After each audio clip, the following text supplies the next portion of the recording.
Ya, Assalamualaikum warahmatullahi wabarakatuh. Alhamdulillahirabbil alamin wal 'aqibatu lil muttaqin. Asyhadu an la ilaha illallah wahdahu la syarika lah wa asyhadu anna Muhammadan 'abduhu wa rasuluhu alladzi la nabiyya ba'dahu.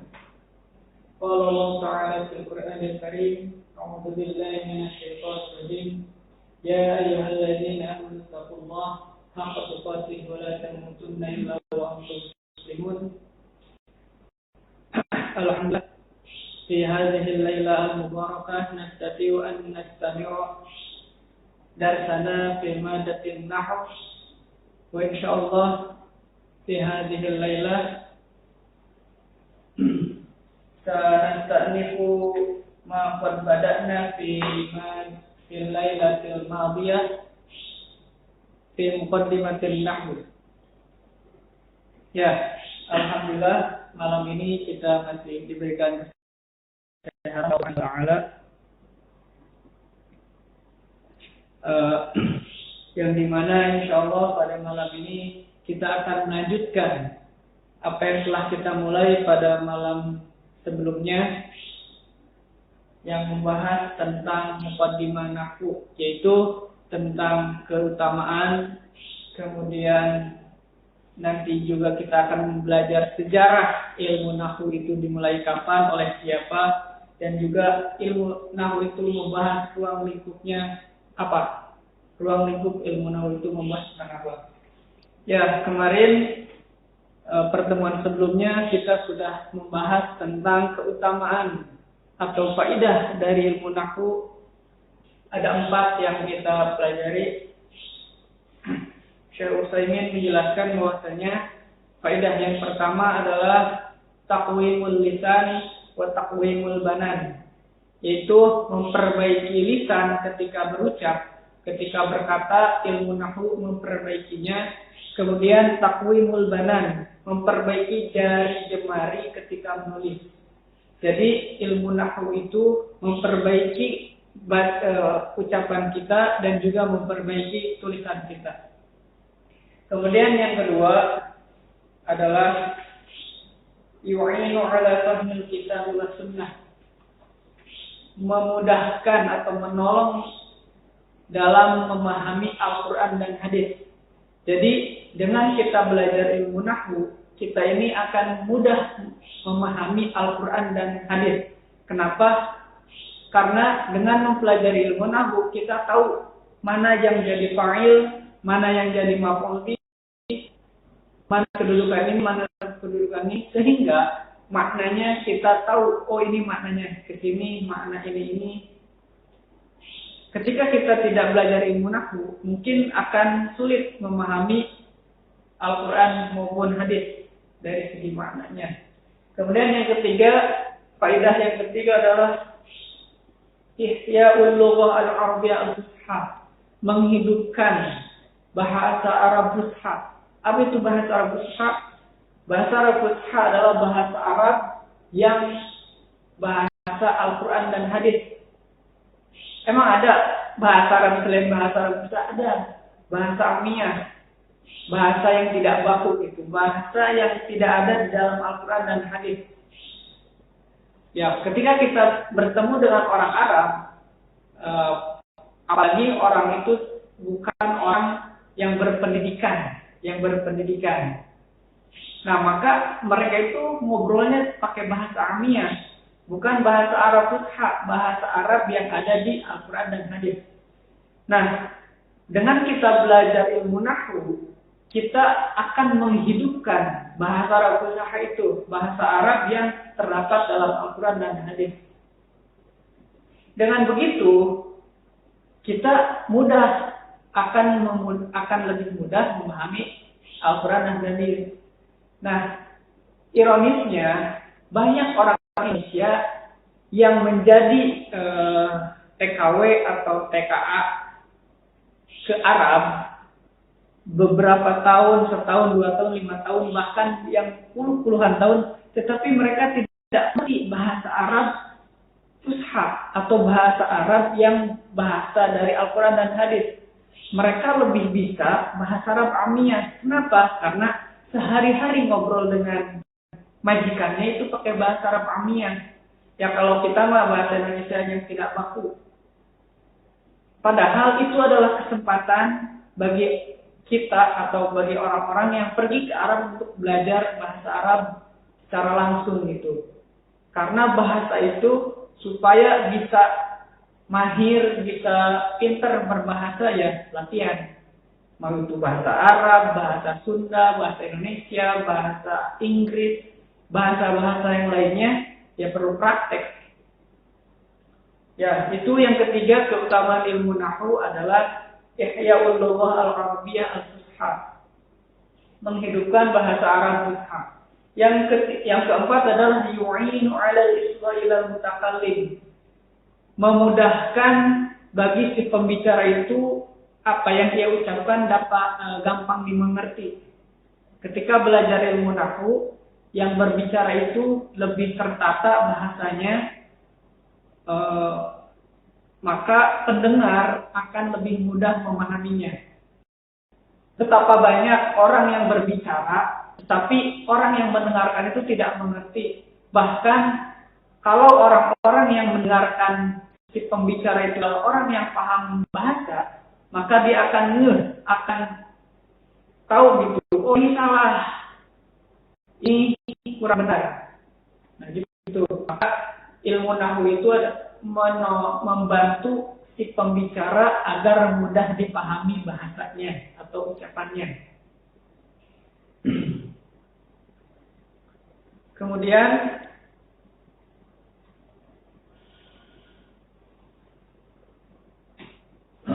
Syekh Utsaimin menambahkan bahwasanya ilmu nahwu itu sangat-sangat memiliki faedah yang banyak. Maka ilmu nahwu itu dijuluki atau disebutkan bahwasanya inna nahwa fil kalami kal milhi fit ta'am. Sesungguhnya ilmu nahwu itu bagaikan garam dalam makanan. Kita tahu garam dalam makanan itu sangat-sangat penting. Begitupun ilmu nahwu. Ilmu nahwu dalam bahasa, dalam ucapan itu seperti garam. Maka sangat menjelaskan ilmu nahwu itu lebih penting daripada garam. Kadang ada orang yang makan tanpa garam, ada makan jangan pakai garam. Tapi tidak ada orang yang berbicara, yang berinteraksi tanpa adanya ilmu nahwu, itu tidak ada. Harus ada ilmu nahwunya, harus sesuai porsinya. Ini fathah, ini dhammah, ini kasrah, ini sukun.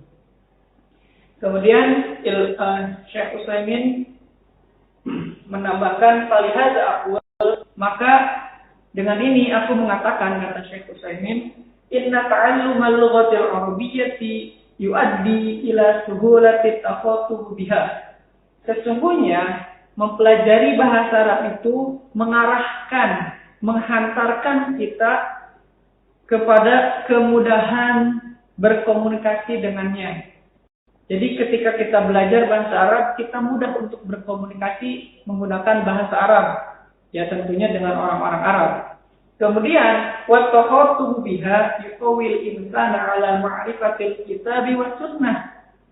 Dan ketika kita sering berkomunikasi menggunakan bahasa Arab, maka yuqawil insan ala ma'rifatil kitabi was sunnah, menguatkan, memudahkan seseorang untuk paham Al-Quran dan hadis. Jadi ketika kita sering berkomunikasi dengan bahasa Arab, maka kita akan lebih mudah memahami Al-Quran dan hadis.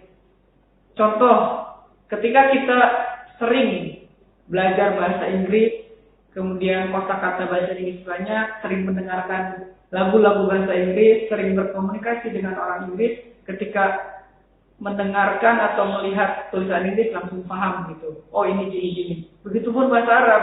Ketika sering berbahasa Arab yang fusha, yang ada di dalam Al-Quran dan hadis, bukan bahasa Arab amiyah. Kalau kata orang Amerikanya bahasa Arab, bahasa slang. Nah, maka akan mudah memahami Al-Quran dan hadis. Itu Kemudian wa ilmun nahwi innama ihtajun nasu ilaihi hina badal lisanu yakhtalifu. Dan ilmu nahwu itu dibutuhkan oleh seseorang ketika dimulainya ada perselisihan. Ya, ini kita masuk ke sejarah ilmu nahwu. Kapan ilmu nahwu itu mulai ada dan siapa pelaku sejarahnya. Nah, jadi ilmu nahwu itu sangat-sangat dibutuhkan ketika ada perselisihan dalam hal ucapan atau dalam hal obrolan.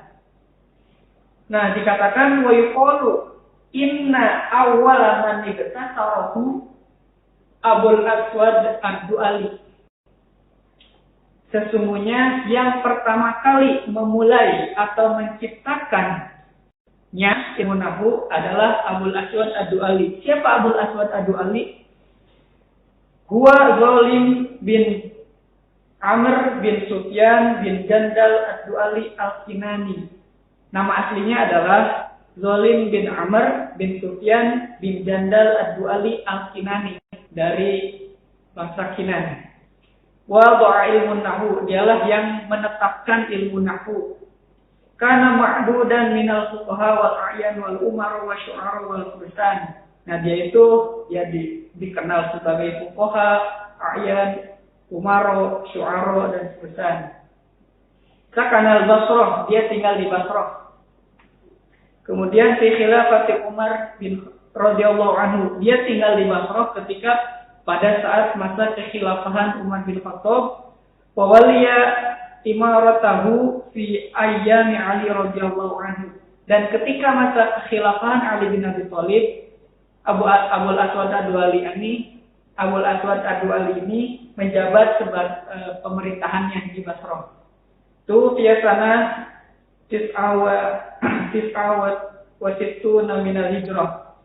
Beliau wafat pada tahun 69 dari hijrah. Yaitu nama asli Abul Aswad Ad-Du'ali. Jadi awal man ibtaqara ilmin nahwi huwa Abul Aswad Ad-Du'ali. Orang yang pertama yang memulai, yang menetapkan ilmu nahwu adalah Abul Aswad Ad-Du'ali.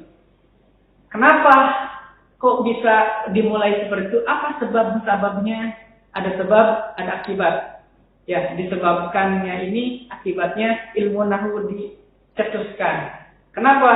Fi zamani Amiril Mukminin Ali bin Abi Thalib radhiyallahu anhu, pada masa kekhilafahan atau pada zaman kekhilafahan Amirul Mukminin Ali bin Abi Thalib radhiyallahu anhu, hina madakhala ala ibnatihi, ketika Abul Aswad Ad-Du'ali ini bertemu dengan anak perempuannya.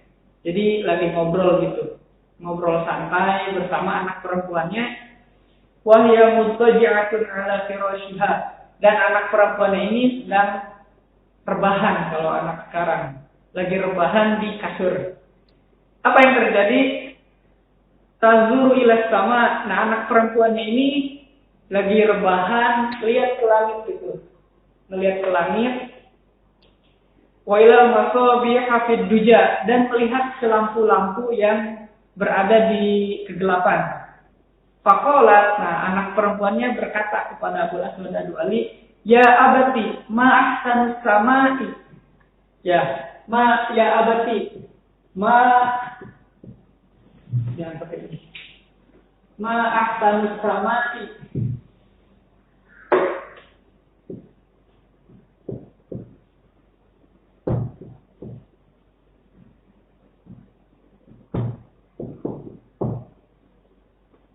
Maaf, samai. Nah, anaknya mengatakan, ya abati, wahai ayahku, ma'ahsanus samai, apa yang paling indah di langit? Ma'ahsanus samai, apa yang paling indah di langit? Kemudian bapaknya ya jawab, fa'ajabaha, maka bapaknya menjawab, nujumuha, yang indah di langit adalah bintang. Ya, itu Abul Aswad Ad-Du'ali menjawab. Lah, terus anaknya tuh heran. Lah, kok dijawabnya itu? Wa jawabuha sahih. Nah, jawabannya benar. Kenapa? Ya, secara bahasa ini ma ahsanus samai ini adalah kalimat tanya. Tapi anaknya, lah saya bukan mau itu maksudnya. Lianna qaulaha ma ahsan sama yakni ayyu syai'in ahsanu fis sama. Ya, secara bahasa dia bertanya gitu, apa yang paling indah di langit? Lianna ma mubtada'un wa ahsanu khabar mubtada'. Qala nujumha. Nah, wa hiya la turidu bihadza. Anak itu enggak mau jawabannya ini. Enggak mau dijawab nujumuha gitu. Bukan pengen dengar jawaban bintang sebagai yang dia katakan. Bal turidu an tata'ajjaba min husni sama, melainkan anak perempuan ini ingin mengungkapkan ketakjubannya, takjub terhadap keindahan bintang. Nah, inilah yang menyebabkan Abul Aswad Ad-Du'ali ini menuliskan kaidah-kaidah nahwu. Ini penyebabnya. Hanya gara-gara harokat dhammah dan harokat kasrah. Ini berpengaruh, ya ini udah takdir Allah. Nah, tapi ya kita lihat cuman gara-gara dhammah dengan kasrah kita bisa tahu ada yang namanya ilmu nahwu. Ya. Kenapa? Emang pengaruhnya? Nah, anak perempuan Abul Aswad Ad-Du'ali itu ingin mengungkapkan ta'ajjub. Kalau kata Abul Aswad Ad-Du'ali, kalau pengen berta'ajjub, qala ya bunayyah, wahai anak perempuanku, idzan faftahi faki, maka bukalah mulutmu.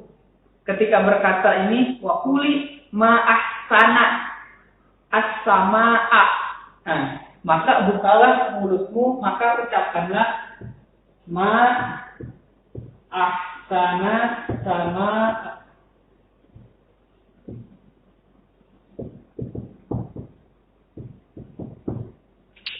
Nah, di sini buka mulutnya katanya. Buka ma ahsana as-samaa. Kalau tadi anak perempuannya tadi mengatakan ma ahsanu as-samai. Nah, apa perbedaannya? Kalau yang atas ini adalah kalimat tanya, sedangkan yang bawah adalah kalimat ta'ajjub. Kalimat yang diungkapkan ketika kita berta'ajjub, kagum terhadap sesuatu. Nah, lianna idza qalat ba'sana sama surat al-jumlatu jumlata ta'ajjubin. Jadi jumlah ini, kalimat ini adalah kalimat ta'ajjub. Wa hadza huwal murad, dan inilah yang diinginkan oleh anak perempuannya. Wa hadhil jumlatu yajuzu fiha an taqula. Nah, kalau nggak ada harokatnya, kita tuh boleh baca 3. Kalau nggak ada harokatnya, kita boleh baca 3 jenis bacaan. Yang pertama, ma ahsanu samai. Yang kedua, ma ahsana samaa. Yang ketiga,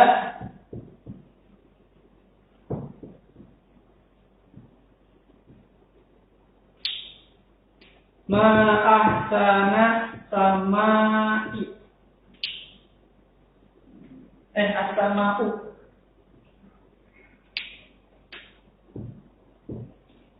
Nah, ketiga ma ahsana sama'u. Apa perbedaan dari ketiga kalimat ini? Oke, yang pertama, ma ahsana samai adalah hadza istifhamun 'anil ihsani min fiha. Ma di sini adalah, ya kita i'rabkan. I'rab ini sudah saya upload juga di link download kitab, yaitu bit.ly/2 ngamal kitab ngamal. Di situ sudah di-upload. Nah, ma ini harfu istifhamin mabniun 'ala sukuni fi mahalli raf'in khabar muqaddam wujuban. Khobar muqaddam. Jadi ma ini harfu istifham, huruf untuk bertanya, mabniun ala sukun, mabni atas sukun, di sini sukun karena nahwu itu kita berbicara tentang ujung kalimat.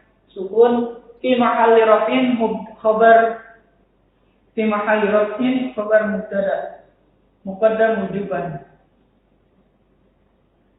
Nah, jadi kemudian ahsanu di sini sebagai mubtada muakhar marfu'un wa 'alamatu raf'ihi dhammatun zahiratun 'ala akhirih. Nah, ini sebagai khabar, sebagai mubtada muakhar.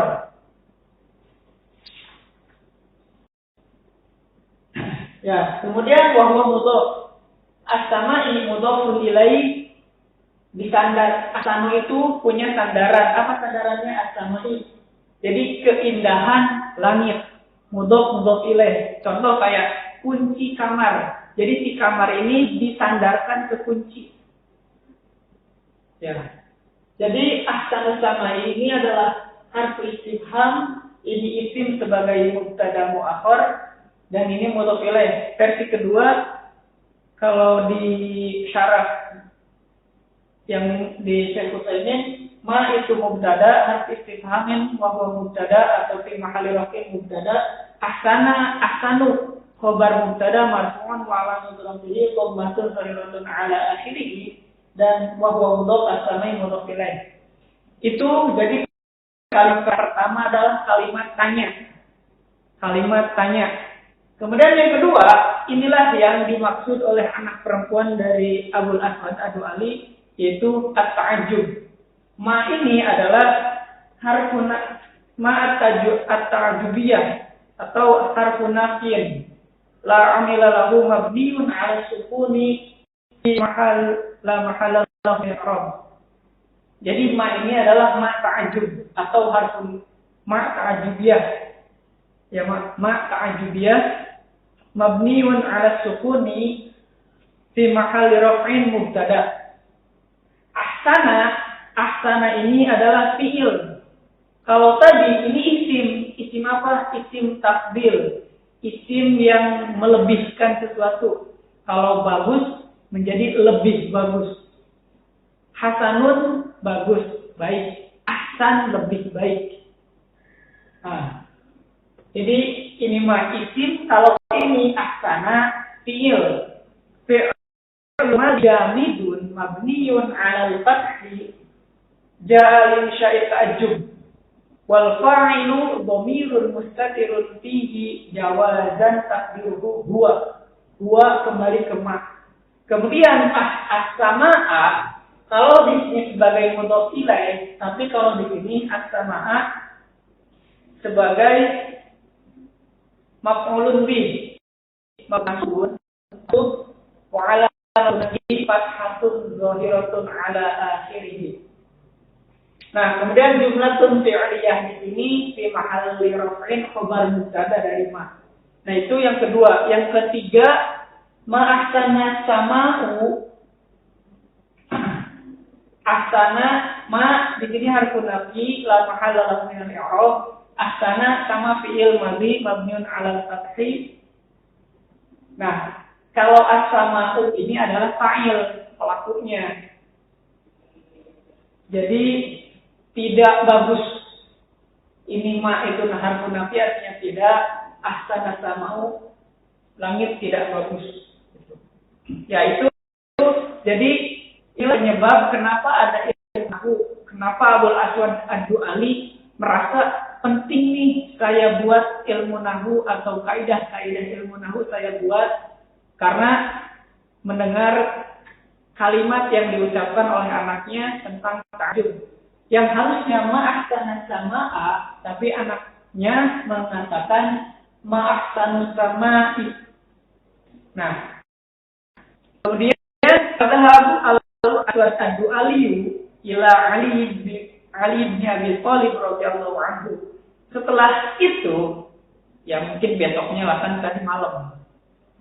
Kemudian besoknya Abul Aswad Ad-Du'ali ini pergi ke atau mendatangi Ali bin Abi Thalib radhiyallahu anhu, yang dimana pada saat itu Ali menjabat sebagai khalifah. Wa akhbarahul khabar, dan diceritain apa yang terjadi. Jadi, wahai Amirul Mukminin, tadi malam saya ngobrol sama anak saya kayak gitu, contoh ngobrol. Nah, tiba-tiba anak saya ngomong, ma'ahsanus samai. Ya saya jawab lah. An-nujumuha. Lah, anak saya kaget. Nah, gitu. Ya kayak gitu. Padahal anaknya pengen ta'ajub. Nah, maka dibenerin lah. Harusnya ma'ahsanus sama'a. Wa kana yaqul kayak gitu. Qala, kemudian Ali bin Abi Thalib radhiyallahu anhu berkata kepada Abul Aswad Ad-Du'ali, "Unhu hadzal nahwa." Maka tapakilah jalan ini. Yaitu jadilah di sini kenapa menjadi ilmu nahwu, karena Ali bin Abi Thalib mengatakan unhu hadzal nahwa. Ya ini hanya hikayah aja gitu. Misalkan wallahu alam apa yang sebenarnya dikatakan, tapi seperti kayak unhu hadzal nahwa. Fasumnya ilman nahwi, maka disebutlah ilmu an-nahwu. Ilmu nahwi. Wa yuqalu inna Abul Aswad Ad-Du'ali wa ba'da ta'ajjub binaan 'ala jawab ibnatihi. Nah, terus ada bab khusus tentang ta'ajjub. Jadi di ilmu nahwu itu ada bab khusus tentang ta'ajjub, membahas tentang ketika kita mau mengungkapkan kekaguman, ta'ajjub. Ta'ajjub itu ada dua cara. Cara seperti ini ma'asana kemudian mulun bihnya, yang kedua pakai huruf bi, pakai huruf jar. Ya, itu nanti lah jauh. Nah, kemudian setelah kita membahas tentang sejarah ilmu nahwu, sebagaimana yang telah dituliskan dalam judul pembahasan, kita masuk ke ruang lingkup pembahasan ilmu nahwu. Apa sih ilmu nahwu? Membahas apa aja sih? Apa yang ada di dalamnya? Nah, wa ilmu nahwi wa ilmu sarfi sinwani. Nah, ilmu nahwu itu ada saudaranya, yaitu ilmu nahwu dan sarf. Wa yukamilu ahaduhuma al-akhar. Antara keduanya itu saling melengkapi. Nah, apa ilmu nahwu? Apa ilmu sarf? Secara pengertian ilmu nahwu ilmu yu'rafu bi hal awakhiril kalimi. Ilmu nahwu itu adalah ilmu yang mempelajari, yang memperhatikan harokat di kalimat terakhir, harokat di huruf terakhir. Contoh ini. Nah, ini yang paling ujung ya, ini yang diperhatikan, ini. Jadi ilmu nahwu adalah ilmu yang mempelajari hal, keadaan awakhiril kalimi, akhir dari sebuah kalimat atau kata. Ya ini yang diperhatikan. Al-masjidu. Maka yang diperhatikan modalnya oleh ilmu nahwu. Jadi oleh Pak Dokter ilmu nahwu, ya yang diperhatikan ya duknya, bukan alnya, bukan mimnya, bukan sinnya, bukan jinnya, tapi huruf dalnya. Huruf dalnya harokat apa nih? Dhamma. Wah, berarti marfu. Kedudukannya apa nih? Apakah fa'il? Apakah isim inna? Apakah khobar kana? Atau yang lainnya? Wah, harokat kasrah nih, berarti majrur. Ya, bisa jadi mudhof ilaih, bisa jadi tabir, maktub, atau yang lain. Itu. Tubhadu fi usul takwinil jumlah wa qawaidil i'rab, ya, membahas tentang asal usul jumlah dan kaidah i'rab. Terus ilmu sorof apa? Kalau ilmu sorof, yakni bitakwilil kalimah min alif wahidin ila kalimatin ukhra. Kalau ilmu sorof mempelajari tentang perubahan suatu kalimat atau suatu kata dari bentuk ini ke bentuk lain, tetapi masih ada fondasinya lah. Kalau dalam bangunan masih ada jazr, akar. Kalau doroba berubah menjadi yadribu, nah si do-ro sama ba-nya masih ada, nggak berubah total. Beda dengan ilmu nahwu. Kalau ilmu nahwu ada yang namanya jamak taksir, bisa berubah total gitu. Nah, ilmu sorof mempelajari tentang perubahan suatu kalimat dari kata dari bentuk ini ke bentuk lain dengan adanya akarnya masih sama gitu, nggak berubah. Walakin nasu ila ilmin nahwi ahwaju minhum ila ilmin sarfi. Tapi kata Syekh Utsaimin, manusia itu, seseorang itu lebih butuh, lebih perlu kepada ilmu nahwu dibandingkan ilmu sorof. Lianna ilman nahwi huwa allazi tataghayyaru bihi al-kalimatu katsiran. Karena ilmu nahwu itu lebih terdapat perubahan-perubahan kalimat. Amma ilmu sarfi, adapun ilmu sorof, fa innal kalimat tatabqa ma hiya alaihi fil lughah. Tapi kalau ilmu sorof tetap gitu kayak gitu, cuman beda bentuknya aja. Masih sama, cuman beda sedikit. Tataghayyar, tidak berubah. Sawan kanat fa'ilan aw maf'ulan aw majruran, lakin ilman nahwi huwa allazi yaqtulu fit taghyir. على من عجز عن المصرف وهم محتاجون إلى هذا وإلى هذا لكن لكل درجات. Ya, meskipun begitu ya kita tidak bisa pungkiri baik ilmu nahwu ataupun ilmu sorof sama-sama penting. Jadi ilmu nahwu itu adalah ilmu yang mempelajari tentang keadaan di akhir kalimat. Ini yang sangat-sangat diperhatikan oleh ilmu nahwu. Ma ini kalau kita lihat yang ini harokat fathah, yang ini tidak ada harokatnya. Sebenarnya ini adalah sukun. Maka ketika kita mengi'rabkan ma harfu istifhamin mabniun ala sukun. Yang dilihat yang alif ini sukun. Itu ilmu nahwu. Ya, jadi ilmu nahwu sudah menjadi ilmu tersendiri wa qad kana hadzal ilman mustaqilan wa badal ulama yusannifuna fi.